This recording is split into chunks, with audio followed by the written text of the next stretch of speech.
नुआ संसार तोते अभिनंदन तो चल बाटरे झर फूल चंदन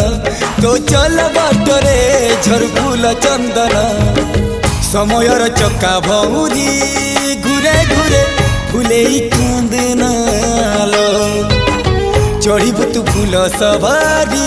धीरे धीरे फूले कांदनालो बाहादर सुख परा विधाता देइछि तोते विरह वेदना सबु सहिबाकु